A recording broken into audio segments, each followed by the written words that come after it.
us. Thank you all. So introduce yourself to the good people, please.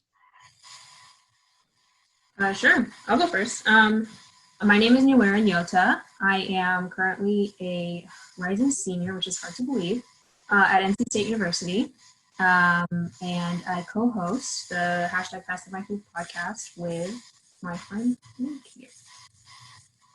Hey, my name is Luke Sheely. I am also a rising senior at NC State University. We're together, we, along with our friend Mateen, work on hashtag Pass the Mic Youth, which is repping NC State.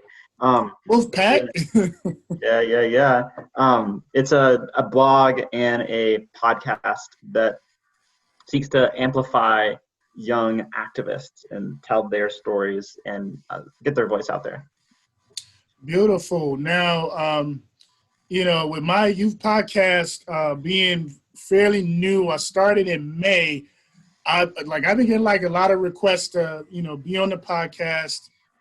Maybe not just because of my content, but because of the Detroit youth podcast. So you guys really caught my eye because my regular 9 to 5, I'm a youth advocate, and your page on Instagram really caught my eye. Like the way you guys are active in all caps. You guys getting busy. I really respect your movement. So now you guys are based strictly out at NC State in Raleigh, North Carolina, or break that down for me? Yeah, so we're technically part of NC State, I guess. It's through NC State. We work with a couple of faculty as well. Beyond the podcast and the blog, we're also working on trying to do some curriculum to go into the classrooms about social justice based curriculum. But our reach isn't just in Raleigh. We've interviewed some young people from Boston, from different areas of the country and from different areas of the world. For whatever reason, we've interviewed 3 or 4 people from Boston though. Really? You guys, I see your movement is going. You already got over 1,000 followers. Now, Nyarira, is your name West African? I know I said your name wrong. Is your name Rizzy West African? That was a pretty good pronunciation, actually. No, it's East African. I'm from Kenya. Say it again? It's East African. I'm Kenyan. Oh, Kenyan. Okay. I'm originally from Ghana on the west side. West Africa. On my podcast, I had a young lady from Kenya. She owns her own sports marketing firm out in Kenya. She's like a former Kenyan pro ball player. She opened my eyes to a whole lot of sports marketing that just blew my mind. So shout outs to Kenya. Yep. Yeah, always shout out to Kenya. So now with you two, being part of a large movement, in our current climate now, with the protests going on, what can you say have stood out so far as your reaction with people around you? We'll start with you, Luke. Sure. When you say people around me, do you mean people that we've talked to on the podcast or in my personal life? People in your personal life, and then also people in the podcast. Yeah. Definitely a lot of things. Certainly hard to put all of that into a short 2 or 3 minute thing, but definitely a lot of outrage, definitely a lot of people wanting change for sure in my personal life. And something that we really try to focus on in the podcast is personal experience and personal story. So we try to use the podcast as a way to tell for other people to tell their own stories and for it to be a platform for them. And I think that a lot of this outrage that we are seeing is because others aren't understanding the stories of people living in the US and what their experience is like. And so we're hoping that some of the conversations that we're hosting the platform, some of the other initiatives that we're trying to do. Like we recently did a art activism campaign with the theme of liberation, is to try to uplift those stories, get people talking about those stories, and get those stories into people's discussions and minds. Okay, that's that art activism challenge where people had to submit original art pieces, correct? Yes, yeah. Okay. Narira, how about you? Like, what's really stood out so far, whether it's guests or people around you in your personal circle? I think as far as personally, I have definitely different circles. I think now that I'm primarily at home and like interacting more with people like closer to me and not on campus. On campus, I think my bubble is a little bit more liberal and a little bit more, I guess, handpicked. And my like the place that I grew up is, and at least the people that I surrounded myself with as I was growing up were very conservative. And so it's just a range of different reactions to the protest, different opinions about whether people should even be protesting, and then different ways that people are choosing to express themselves, especially on social media, which is pretty much the only way that a lot of people are interacting with other people, especially now during quarantine or during the COVID. So it's definitely been interesting seeing the range of reactions and range of posts, I guess. And it definitely feels good to be able to respond with a platform like Pass the Mic, like being able to have this platform to educate and sort of direct people's attention to activists and people who, you know, this movement may be new to a lot of people. I think is maybe what we're seeing is why the reaction is so big is people maybe didn't know as much about specifically police brutality, but you know, other things as well. And they're being educated for the first time, but there are activists who have been working on this for a very long time and for a lot of their life's work.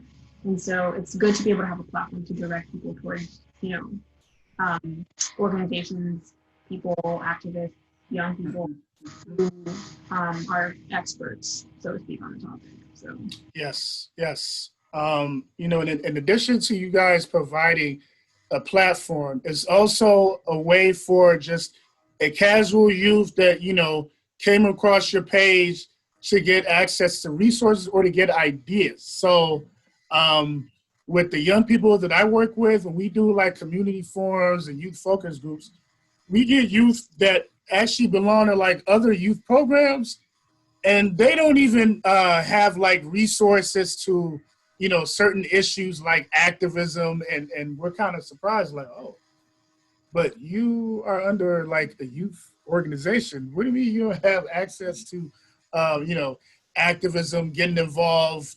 So for a youth that's nowhere near NC State, not even near Duke, a youth that's not in college right now that wants to get active in your community, what advice would you guys have as far as them getting started? We'll start with you, Luke.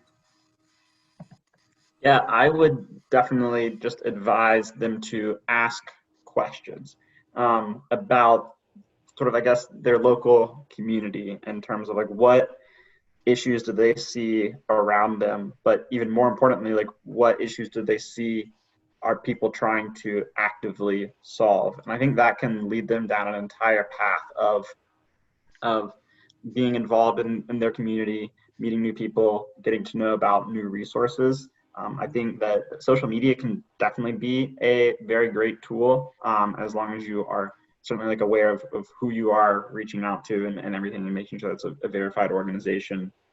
I also think talking to other young people, asking them what do they care about, is another great way of becoming involved. Okay. How about you, Narira? yeah, I mean, that's great advice. Asking questions is really good. I think getting involved at the local level is also really important. I think maybe when people first hear about activism, the big names are sort of on the global, national scale, and so it can be a little intimidating. I think it's very good to just start close to home, especially because that's probably what you know the best, and also probably it's more, I guess, easier place to start than trying to sort of affect things on a global scale. So, get interested in your community, get interested in the issues that your community faces, and the ways that you can help, and figure out, your local officials, what do they stand for, what are the problems that people have with them, and those kinds of things. And obviously those skills are going to be useful if you decide to, take it to a different level. I think that's probably a good place for people to start. Good way to start. Now, for those, that's viewing, because so our viewers, this interesting part about this youth podcast. So we have the youth, in the Detroit area, that view the podcast, but we also have youth from our native homeland of Ghana that also view the podcast. They're like 4 hours ahead. Then we have the youth that connected with me through a virtual basketball clinic out in Nairobi, Kenya, out of South Sudan, and out in Kampala, Uganda. They're like 7 hours ahead. So we're really seeing the power of social media platforms, like yourself, platforms on a smaller scale, like My Heavy Brand podcast, where youth are able to learn about issues and activism and everything that's going on from just a cell phone, or a computer. So props to you guys, you guys being young. When I was like in my 20s, my mind wasn't that advanced. I blew my scholarship in college. I joined the Marine Corps. I didn't really have a plan. So for you guys to be doing, what you're doing, like that really, that's quite impressive, actually. Give us your tag, like for those that are trying to reach you now, not just Instagram. Like, what's your exact tag? Yeah, it's hashtag Pass the Mic Youth. And so if you're interested in hearing the podcast, it's on all major podcast streaming platforms: Spotify, Apple Podcasts, Google Podcasts. Okay. I think there's some other podcasts out there too. I can't remember. I don't think those are quite as popular though. Wow. Okay. So you're you run a tight shift here. Now, when you organized the Art Activism Challenge, it said that you had hashtag Pass the Mic swag available. What kind of swag was available at that time? There's a reason why I'm asking that, because I'm about to teach a valuable lesson to a couple youth that I've been speaking with. But go ahead. We have stickers. We had totes. I think pens, maybe. I wonder. Is that everything? I'm not sure.